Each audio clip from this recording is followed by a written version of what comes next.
Hamisu Breaker ya yi babban kamu wanda kamun nasa ya ba wa kowa mamaki. Kowa ke mamakin ya aka yi wannan kamu. Jama'a assalamu alaikum, barkanmu da wannan lokaci, barkanmu da sake kasancewa da ku a cikin wannan tasha tamu mai albarka, wadda take kawo muku labarai irin na Kannywood da kuma sauran labarai na gari. Idan yau ka fara shigowa wannan tasha tamu, ka yi subscribing sannan kuma ka danna mana alamar ƙararrawa domin ci gaba da samun ingantattun shirye-shiryenmu da zarar mun ɗora.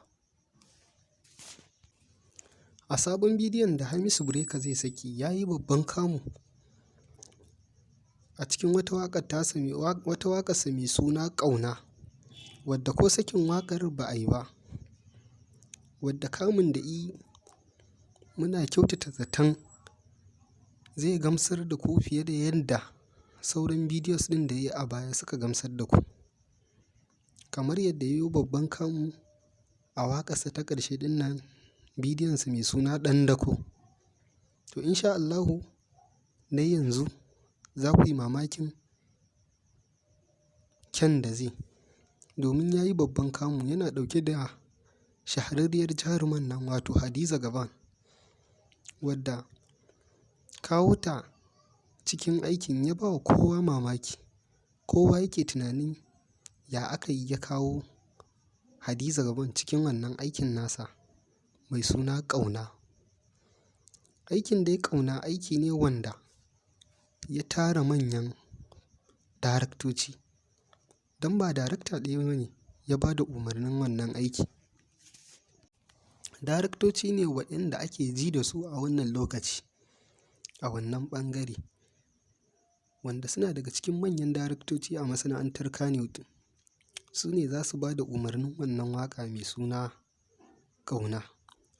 Sannan kuma ga shi an kawo fuskar da aka daɗe ba a ganta ba a irin waɗannan ayyuka. Domin Hadiza Gabon ta daɗe rabon da a ganta ta yi bidiyo irin waɗannan. To kuma kwatsam sai ga ta za ta dawo a kan bidiyon waƙar Hamisu Breaker mai suna ƙauna.